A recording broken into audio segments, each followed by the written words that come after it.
Mirëmbrëma. Do diskutojmë sot ngjarjet e ditës së datës sotme, 15 gusht 2026. Nuk është se ka ndonjë zhvillim shumë të madh, ajo kryesorja që desha të komentoj unë vjen nga mbrëmja e djeshme,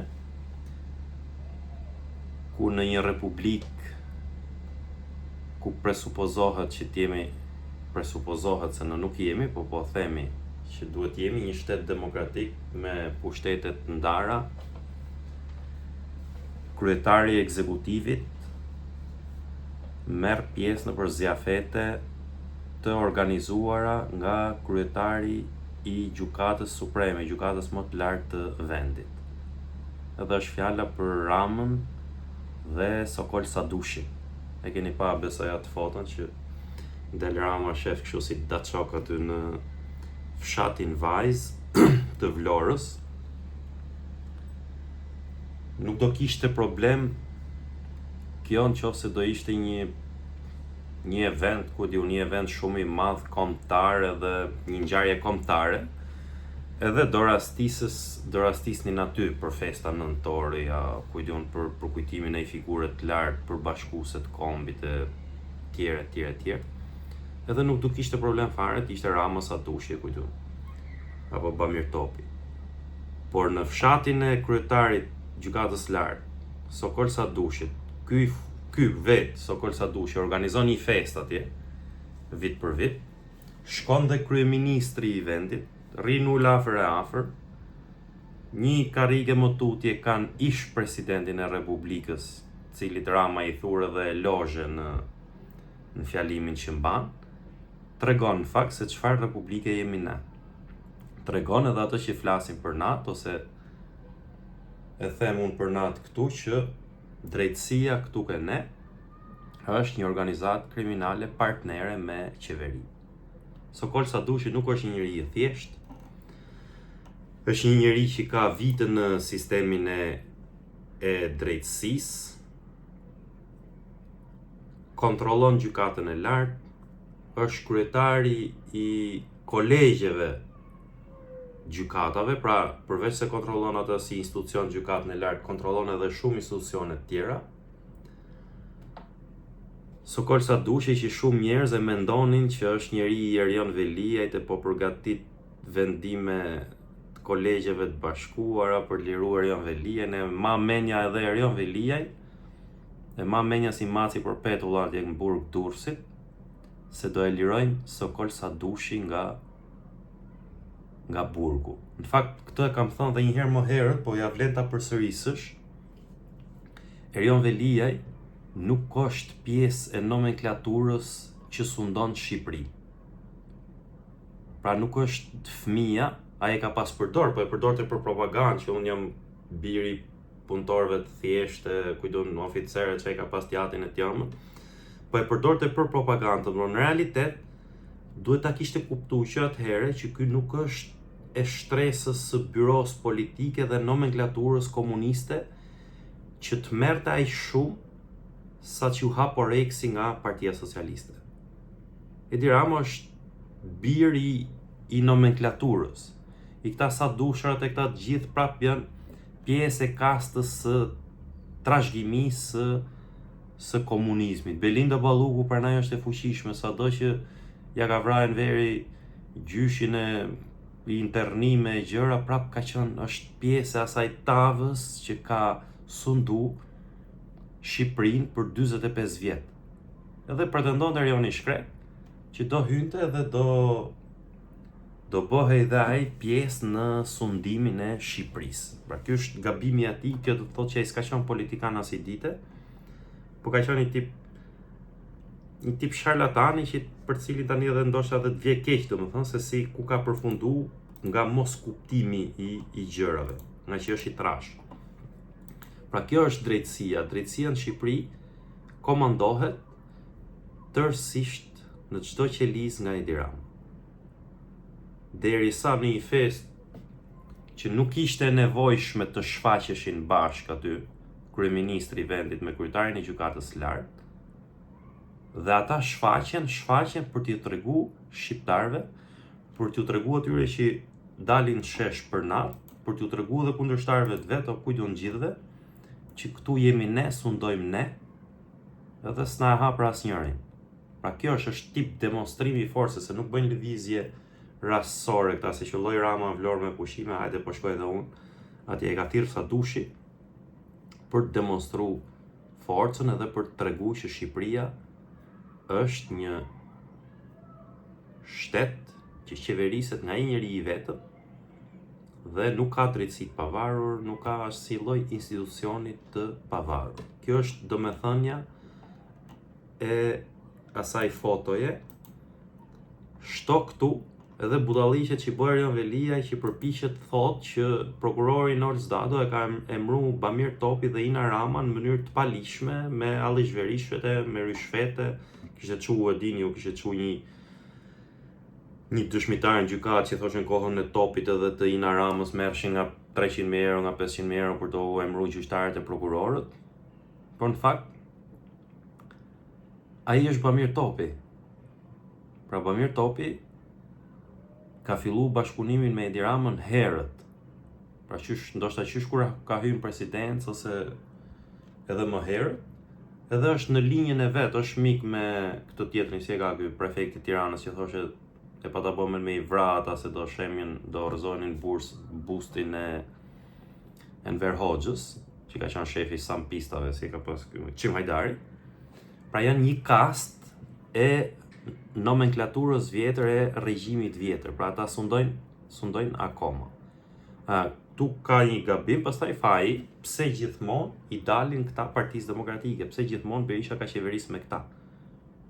Kjo është i pikpyetje që edhe unë nuk ja di shumë përgjigjen, po njëherë del Bamir Topi, njëherë del ky për shembull, keni pa këtë palaçon tjetër, këtë Edmond Spahën për shembull, që i them unë Xhaxhimonti i shkruajt në Facebook. Pra një gjë që çalon KPD-ja këtu.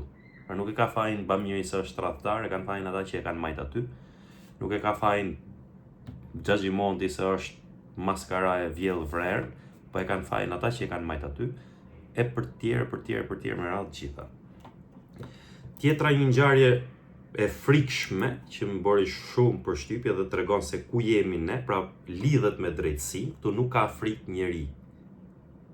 Ndohën, qose dikujt jo është tek me vraj person, shkon e vret, sepse nuk ka frikë nga drejtësia, nuk ka frikë nga policia, nuk ka frikë nga asgjë. Të gjithë e keni pa në internet videon e një atentati fatmirësisht të dështuar sot në Elbasan.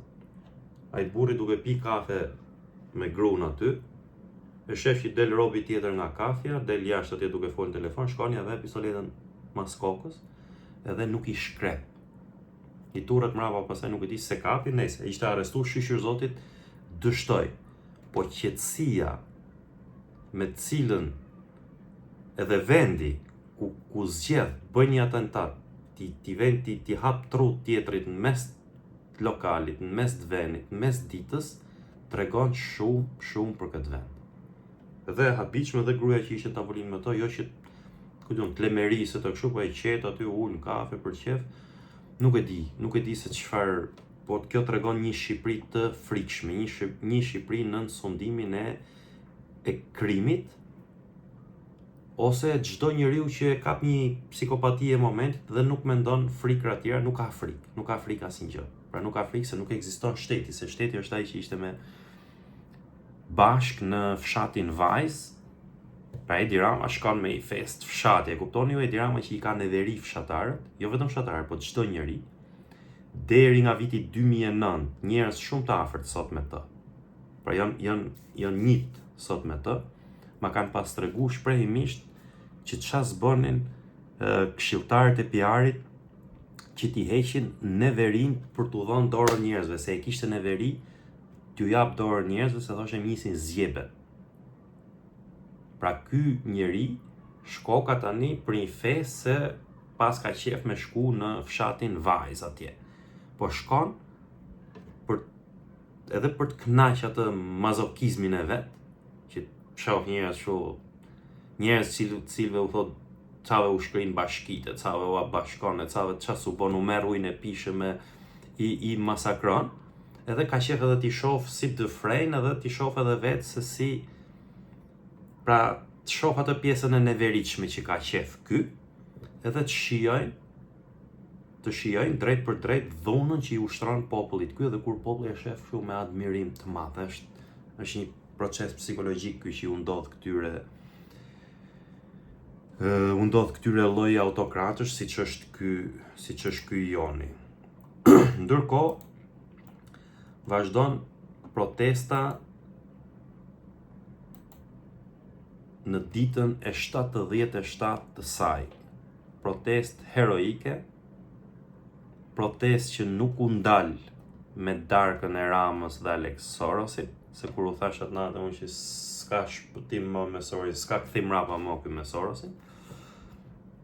Kanë ardhur nga diaspora, është e dhimbshme, disa nga folësit në protest gjithmonë bëjnë thirrje që thonë ne e duam Shqipërinë bëhet një vend që fëmijët e tonë po duan me ardhmë me jetu këtu të vinë. Pra sepse ç'a tregon kjo? Kjo tregon për shkak këtyre ngjarjeve që tregova, dy lajmeve të para, atentatit në Elbasan edhe daljes Ramës me topin edhe me Sadushin në fshatin Vajz, tregon që Shqipëria është bërë një vend i pajetueshëm dhe çdo njeri ikën nga Shqipëria pa kthim. Pra deri tani, kushdo që ikën, se kjo është thelbi i deklaratës që lexova një nga këta protestuesit nga diaspora, që unë du që Shqipëria të bëhet një vend që të vinë të jetojnë fëmija im aty, sepse deri tani çdo njeri që ka ik, ose çdo njeri që ka plan me ik nga ky vend, e ka për t'ik në mënyrë të pakthyeshme. Sepse nuk shohin asnjë shpresë dhe asnjë të ardhme në këtë vend. Kështu siç po shkon puna, Shqipëria ndoshta do bëhet edhe më keq. Edhe po e kaloi Rama këtë dallgën e protestës, dihet ajo muhabet që këtu duhet ik, kush të ketë mundësi duhet iket, ngelin vetëm këta rrezhnokët e vjetër, që bërtasin partia dhe patronazhistët sa mund ngelin, dhe ata do ikin se s'kan leverdime ndejt as patronazhistët më këtu. E nëse do jetë pa kthim protesta, ashtu siç besoj unë, do jetë me kosto shumë të larta. Se nuk ikën kollaj ky, një njeri që ka kap sistemin në këtë formë, ka vu investime ekonomike shumë të mëdhaja, ka lidh kontrata, qoftë me mafjen, qoftë me krimin, qoftë me shtete të huaja, me oligarkët e kujt diun, nuk ikën kollaj, nuk ikën pa kosto. Edhe kjo do jetë pastaj prap një gjë që ndoshta do jap një val tjetër largimit të shqiptarëve, por kjo mund të jetë, paktën mund të jetë e kthyeshme, le ti ky një herë. Edhe një tjetër gjë që desha ta mbyll, nuk shkohet nga Tirana në Elbasan për shkak të trafikut. 6-7 kilometra është e përditshme si në mëngjes, si në drekë, si në darkë në Bradashesh, sepse këta janë hajdut, këta janë të poshtër, po janë edhe ignorant. Në vend që të bënin unazën e Elbasanit, të hapin arterien kryesore të unazës, filloi rrugën me e bë nga pjesa Elbasan Librazh të lart, korridori 8, është bë dhe kjo tjetra këtu, ka kriju i hing të madhe në mes, edhe po i torturoj njerëzit ka 7-8 vjet. Po i torturojnë pra ngelesh, në zhek, në hyrjet e Elbasanit, në Bradashesh, po gati e njëjta gjë edhe kur vjen nga Korça, poshtë. Kjo është e gjitha përveç korrupsionit, përveç punimeve skandaloze që bëjnë këta, është edhe për shkak të ignorancës. Pra se janë edhe budallëj, sepse për të vjedh kanë, le të vidhin edhe aty në unaz, po ta bëjnë të paktën ta hapjen atë. Sot është një torturë e papar, ky popull ka durim shembullor. Edhe është i frikshëm se si nuk gjeni popull të dytë në botë që trin gjithë ditën trafik atje edhe të mos revoltohet. Po flas për njerëzit që nuk dalin proteste, shohin proteste me skepticizëm e gjitha. Është e frikshme se si një popull nuk revoltohet, po rri, duron, torturohet, edhe vetëm thot i ketë mirë punët qeveria. Të vjedh qeveria, të vjedhin ta mafiozët që janë në pushtet edhe kaq. Kto ishin ngjarjet, se sot edhe si e shtu nuk është se pati në gjë, por fiksojeni mirë atë foton e Ramës, si shihte si daçok aty me Sokol sa dushin, është provë force, provë sundimi, edhe provë mazokizmi i një modeli autokrati si që është Edi Rama. Atentati në Elbasan i frikshëm, fatmirësisht ka dështu, por që tregon edhe gjendjen se si mund t'jemi na në për sheshet e Shqipërisë, në për lokalet, në për nuk jemi as në event të sigurt, trafiku në Elbasan dhe protestat dhe thirrjet e diasporës. Vim këtu që të bëhet Shqipëria një mundësi zgjedhje për fëmijët tanë, sepse deri tani shqiptarët ikin pa kthim nga ky vend. Bëjeni subscribe kanalin, abonohu, shpërndajeni edhe faleminderit që më ndiqni.